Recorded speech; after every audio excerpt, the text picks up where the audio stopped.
Namaste viewers, welcome to the Facebook live session. Today our topic for discussion is Autism in Children, Stop Worrying.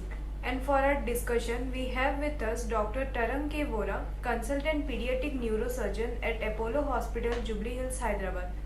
Dr. Tarang Vora is a pediatric neurosurgeon with more than 10 years of experience. He has undergone training in pediatric neurosurgery at prestigious institutes in India like AIIMS New Delhi and Christian Medical College Vellore. He deals with surgery for craniofacial abnormality, spine-shaped deformity in children, cerebral palsy, pediatric brain tumors, and surgery for seizure disorders and spinal dysraphisms. Today he will be talking about his experience in dealing with autism in children. So welcome doctor to our Facebook live session. Hi. So starting with our questions. So doctor, what is autism spectrum disorder? So I would like to begin by saying that autism is not an illness or a disease. A child with autism has a different way of thinking. So it's just the way their brain is wired is different from other people. The way they think is different from what we think generally. So it is not an illness or a disease, but just a way of thinking which is very much different from the way we do. So how is autism diagnosed in young children? So we basically, when a child comes to us, we look at three things. We look at whether the child is able to communicate, whether the child is able to have any social interactions, and whether the child is having any repetitive restrictive behaviors. So for example, if a child may not be able to communicate what he likes or dislikes, keeps on having tantrums, sometimes the child will have a repetitive stereotypical behavior in which he runs the car forward and backwards the same time, or maybe he watches the same video multiple times for maybe 30-40 times, has the same particular type of a movement which is different and not a routine one. So and if the child is not able to interact with his peers, as in with his family members or with his siblings of his equal age, those are signs that the child may be having autism. So what causes autism? So the exact cause we do not know of why those child behave in that particular way. As I said, it is not a disease, so there is no definite diagnostic test or anything like that. As far as cause is concerned, it is presumed to be a mixture of both genetic as well as environmental factors, but it is something that the child has since the child is born, and their brains are wired differently, they think differently, they want to do things differently. So as of now, we do not have an answer to what is exactly causing it, but it's a mixture of genetic and the environmental influences that the child has had during the pregnancy and after. So are there any early signs of autism? Yes, there are. So basically we can nowadays diagnose autism by around between 12 months to 18 months of age.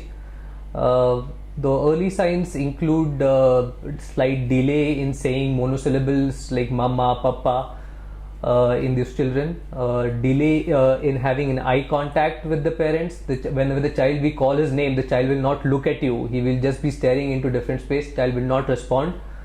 Apart from that, maybe child will prefer to point at objects rather than telling what he likes or dislikes. These are few of the early signs based on which we can say the child may be having autism. But as the child grows more and more, by around 2 to 3 years of age, it becomes more obvious that the child is having some kind of a different behavioral pattern which is not routine for his age. Why do people diagnosed with autism spectrum disorder sometimes have a difficult time making eye contact? So that is a very interesting question.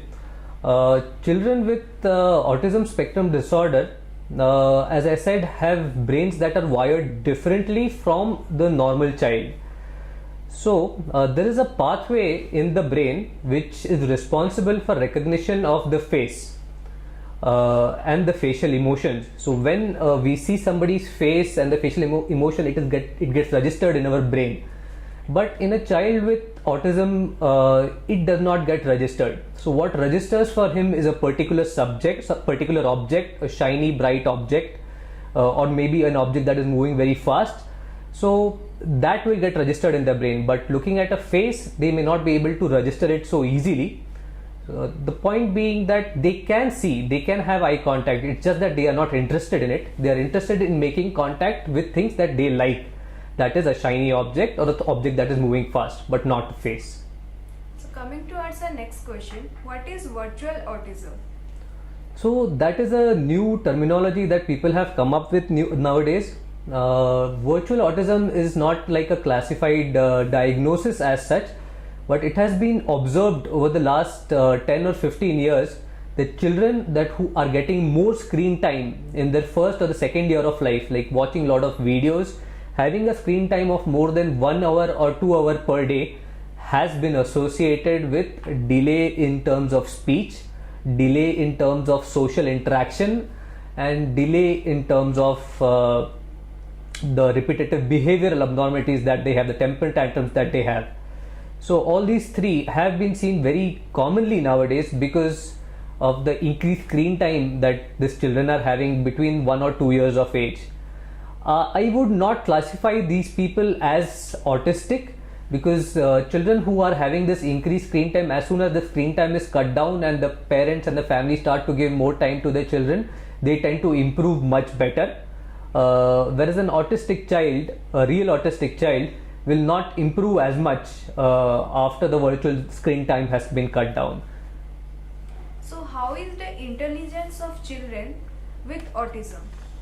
So it is very, very surprising, and all parents must note that children with autism, more than 60% of them are highly functional, as in they have better IQs than average children would have for their particular age.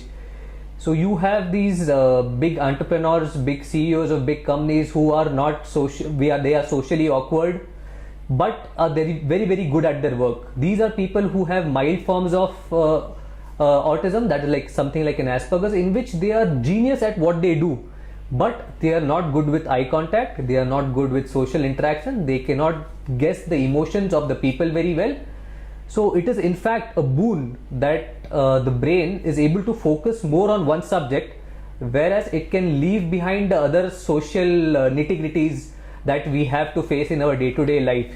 So 60% of the children with autism are actually having a better and a more IQ than an average child.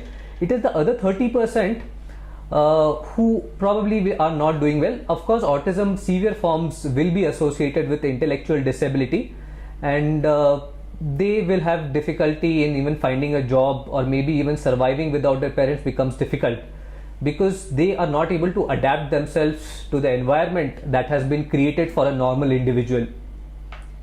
So what are the associated medical and mental health conditions in autism? So as I said, autism is more of a behavioral disorder in which the wiring of the things in the brain is different. So as the child starts to grow, the society inserts and inputs such a lot of pressure on the child. There is a continuous input on the child, continuous bombarding on the child, saying that the child is abnormal, that the child should not behave in this way in the society. That continuous bombarding causes problem in the child, and these, as the child grows up, will cause to anxiety, depression, attention deficit hyperactivity disorder, seizures, and schizophrenia, and gastrointestinal motility problems. So these are the most few affected disorders that children with autism face, out of which I will say that depression, anxiety is something that is completely born on the child because of the society pressure that the society is putting on them. It is sad to say that almost a child with autism is 9 times more likely to die of suicide than a normal child, because of the society pressure and the continuous bombarding given by the society to tell them that they are abnormal, whereas the other children are normal. So it has been seen that parents of children with autism are highly stressed mentally. What can we do for them? It is understandable that the parents are highly stressed when children are diagnosed with something called as autism. All parents would be anxious, but it is in a way their behavior and their stress is definitely going to affect the outcome of how the child is going to grow up in the future. So the problem is with competitive parenting. So what is competitive parenting? Competitive parenting is comparing your child's growth to the growth of other child. So if you are going to do that with your child all the time, as in the other child is speaking but your child is not speaking, other child is running around having good social interactions but your child is not doing, the amount of pressure that you are trying to put on your child by telling him that you are not doing this or you are at fault over here is in fact creating more problems. So not only for the child but also for you, because every night you will think that what you should do so that your child becomes at par with the other child.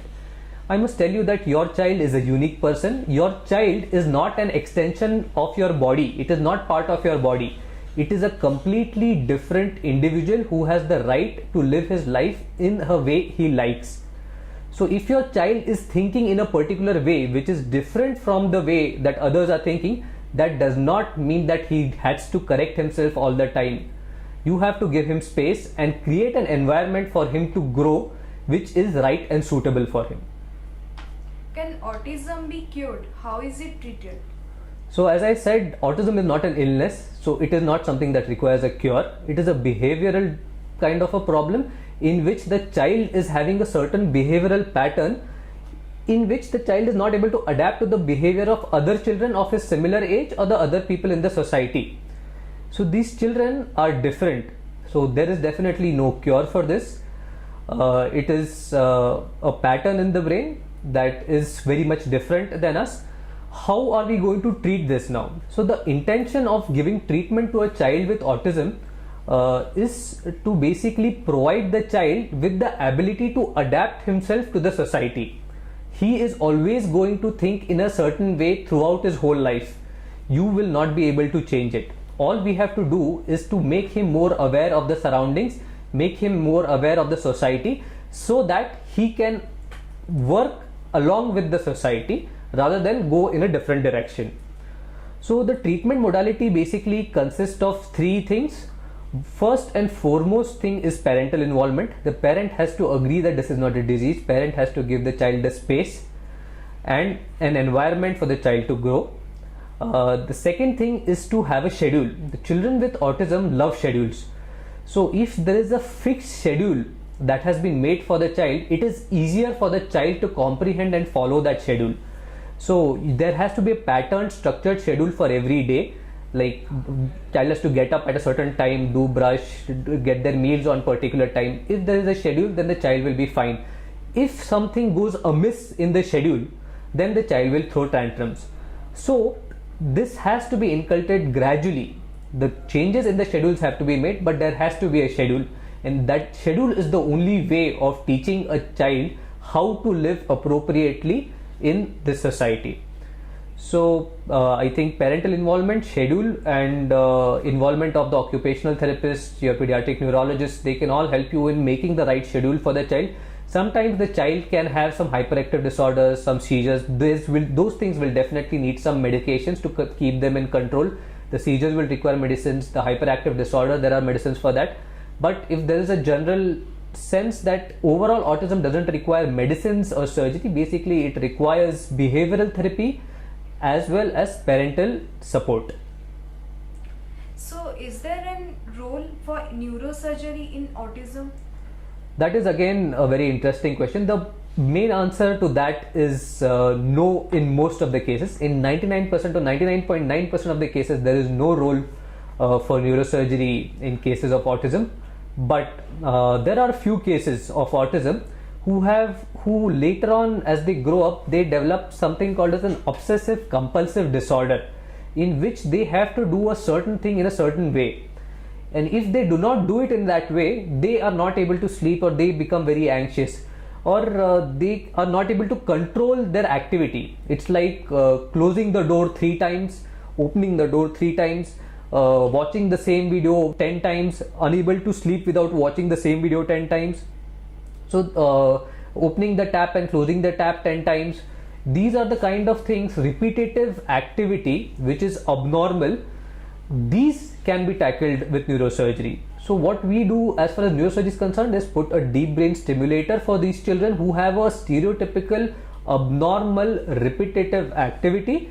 For them we have a procedure called as a deep brain stimulation. We put in a small electrode in the brain that stops the necessity for them to have that repeated activity. But the procedure is only to stop that. The procedure is not for changing the way they think about themselves. The procedure is not about behavioral modifications. They will remain autistic, but that the repetitiveness will go away. So coming towards our audience questions, is separation anxiety a symptom of autism? Separation anxiety is not a symptom of autism. In fact, separation anxiety is a symptom of a normal child. Autistic child will actually not be bothered if the parents move away. He will be more focused on the object that he wants to play with. So even if the father moves away or the mother goes to some other town, an autistic child should be fine if he has the object he wants to play with in his hands. So how can we calm an autistic child with anxiety?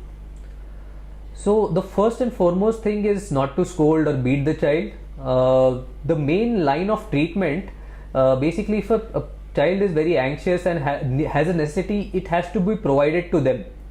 So we give it them initially, but the next time when he asks for it, you keep a certain delay before you give it to them. The child requires training. It's a mold. You have to mold him. So the main thing is reinforcement. So whenever the child is showing a temper tantrum, you have to make and communicate to the child that this is not an acceptable behavior. Every time the child does it, it has to be expressed to him verbally and physically that this is not an acceptable behavior, even though we may end up doing what he likes at that particular time to end a tantrum. But the time between giving, like child is crying for a chocolate, first time maybe the child is crying so much you give it in 5 minutes, but you express it to the child that this is not an acceptable behavior. Next time you wait for 15 minutes before you give it to them. Next time you wait for 30 minutes before you give them. The more time you have between those temper tantrums, the more the child will understand that this is something that I am not supposed to do. Next time just a simple look from your eyes will make the child realize that maybe this is something that I must not do. So what is the most likely cause of autism? So again, we do not have an exact cause for autism, but it is said that it is a mix of environment as well as genetic cause. So people, it has been seen that if your parents are having autism, you are more likely to get autism. If one sibling is having autism, the other sibling is more likely to get autism. If the age of the mother when the baby is born is high, is more than 35 years of age, then the child is more likely to have autism. So, but these are all likelies. We do not have a definitive cause for it. So I cannot pinpoint one thing that's saying that this is what is causing autism. That is not there, because we do not know exactly why the brains are wired in this way, and probably it's not a disease, it's just the way that they are. So what is the difference between autism and pervasive developmental disorder, not otherwise specified? Okay, so basically autism is, as I said, in autism the child will be having a certain thought process which the child wants to follow at all the times, and child will be lacking social interaction, child will be lacking the ability to communicate what he likes or does not like, child will be lacking the ability to express his emotions or understand the emotions of the person in front of him. Whereas in the other disorder that you have mentioned, that is more of a behavioral disorder in which the child has an abnormal behavioral pattern. That abnormal behavioral pattern is not regular for a society, like touching your genitals in public places. So those are the kind of behavioral problems which are very much different from autism. These kind of pervasive behavioral disorders will basically, they cannot be classified as autism, as autistic children uh, uh, tend to improve with good amount of behavioral therapy. The pervasive behavioral disorders do require some medication to control their urges. So, what are the most common symptoms of autism that the parents and caretakers can look for? Lacking eye contact, not responding to when the child's name is being called, preferring to get involved in play at all the times, not interested in interacting with the people who visit home, not interested in children of the similar age group. So, what is the take-home message for this from this session? So the take-home message is, please do not worry. It is all part and parcel of how how the child's brain is wired. You really cannot do much about the rewiring process in the brain. All you can do is to create the best environment for them to grow. I am telling you that children are highly functional. They are able to focus better than other people. They will not be bothered about the social anxiety that we all get when we are in a social environment. But they have to be given the right environment. Given the right environment, they will shine brighter than the other students that are there around them. So, coming towards our last question, Doctor, please tell our audience about the facilities provided at Apollo Hospital, Jubilee. So we have a robust team of pediatric specialists at Apollo Jubilee Hills, ranging from pediatric neurologists to pediatric neurosurgeons to pediatric gastroenterologists to pediatric cardiologists, a pediatric ophthalmologist. I do not think that such kind of a team is available anywhere else, at least in Hyderabad. So we welcome you to take advantage of our facilities, and whenever in doubt, it's always better to consult a specialist so that we can guide you on what is the best management for your child. So, dear viewers, we have come to the end of our session and hope we have covered all aspects. If you still have more doubts, you can book an appointment with Dr. Tarang K Vora and clarify your doubts. Thank you, Doctor, for educating our audience in today's session. Thank you. Thank you for joining us. Stay tuned for more such educative live sessions. Namaste.